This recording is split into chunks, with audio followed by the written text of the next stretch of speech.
Hello members, welcome to our presentation and is majorly based on civilization of Yoruba people. And in our group, we have the following members who are going to take you through several aspects of Yoruba people. First, we have Abel Simi, who is going to do the introduction part. And then we have Franklin, who is going to present also. We have Sharon, we have Masharia, and Kevin, who is also going to present. And without wasting time, I'll take you through the introduction of Yoruba people. And these are people who occupy the current countries of northern part of West Africa. Countries include Benin, Togo, and some parts of Nigeria. In pre-modern history, their history is based on oral tradition and legends.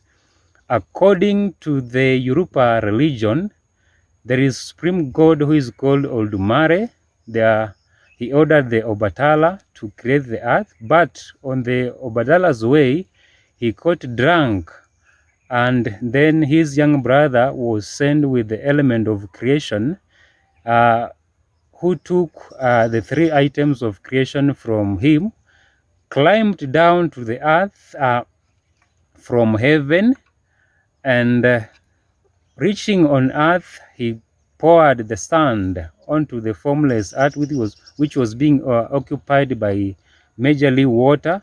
And then he had a cockerel, which is also referred as a cock, to spread that sand, and then to have a covering on that water, which will form part of the earth now.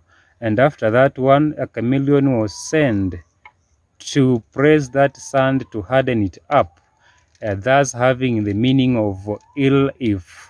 In Yoruba, it means expansion. Thank you very much for presentation, and welcome next presenter.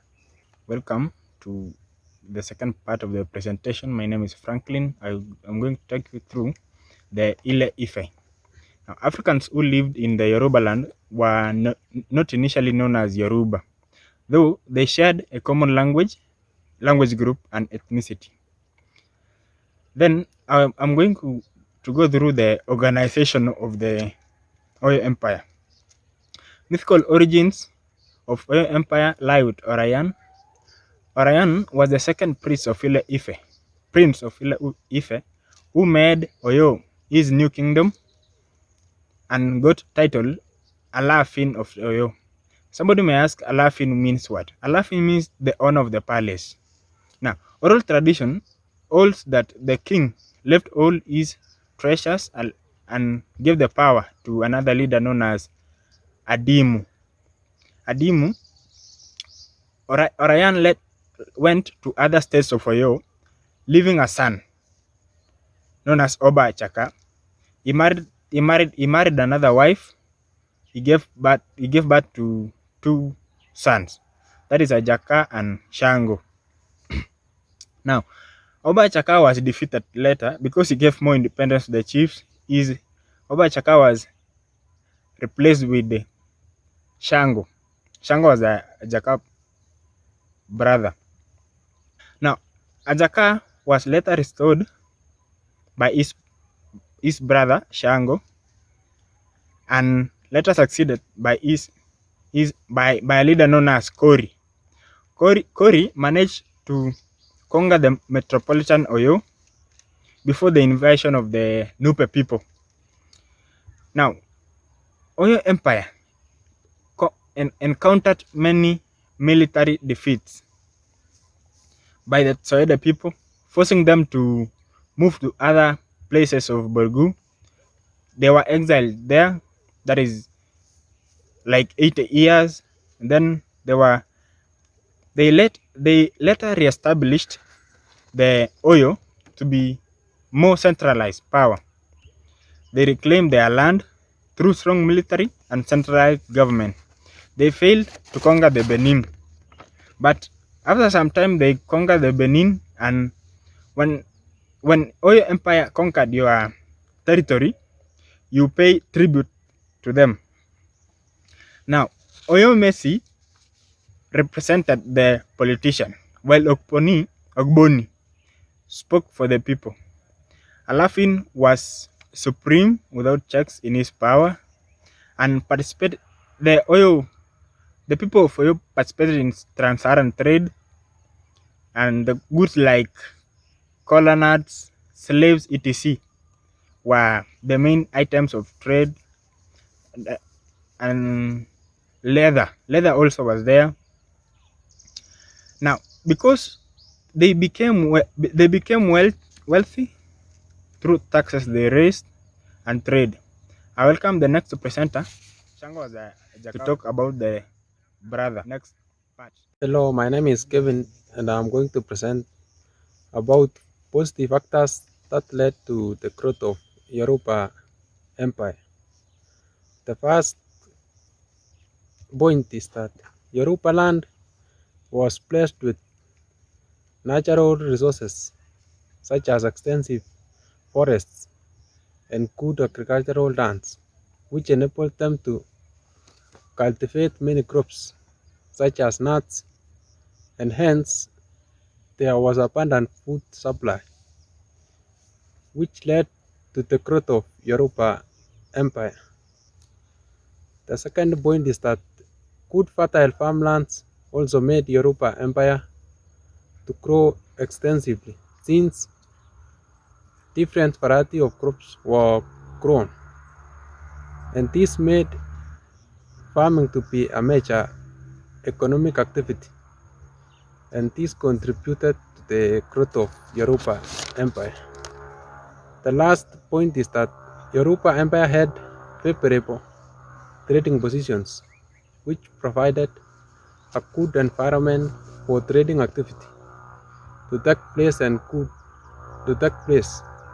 and goods such as ivory were traded, and therefore this made Yoruba Empire to grow extensively. Thank you. Hello, I'm Sharon. I'm going to take through factors that led to the decline of Yoruba Empire. First, there was weak leadership. At the end of the 18th century, we saw the emerge of the weak leaders Alafin, who lacked proper skill and tactics to lead the empire at its most trying times. Second, the size of the empire. This was due to the sheer vast and diverse entity under its control, which made it difficult to govern. And also there was constitutional crisis. This was as a result of weakness of constitution. Finally, there was slave trade. Abolition of slave trade in Britain in 1807 led to the empire to suffer a terrible blow to its sources of economic revenues. Thank you. Okay, I'm Mwenga Macheria. I'm going to take you through the consequences for the fall of the oil empire. Firstly, we will start with it led to the development of new government. This is where the traditional system of government was abolished after the collapse. Then the second point is about the introduction of the cultural changes. Remember, due to the fact that the empire were moving into new areas, those who were freeing from the empire moving up into new areas, they modified and even in some cases displaced the indigenous people. The third one is about the disintegration and dismemberment of the empire into smaller chiefdoms, and also led to the rise of former protectorate states such as Ibanan and Ijaiye, who strives to fill the vacuum. Then the fourth point is about the political instability. This is where many people actually, there was no peace in the empire, where no activity could be carried out, which actually, in short, it led to it did not allow people to carry activities in that place. Thank you.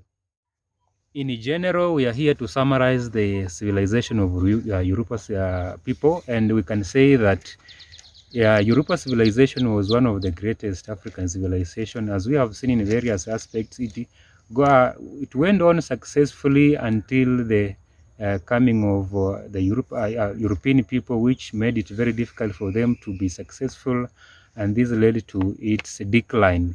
But all in general, it was a good presentation on our part. We get to learn so much about these people we call Yoruba from the West Africa. Thank you very much.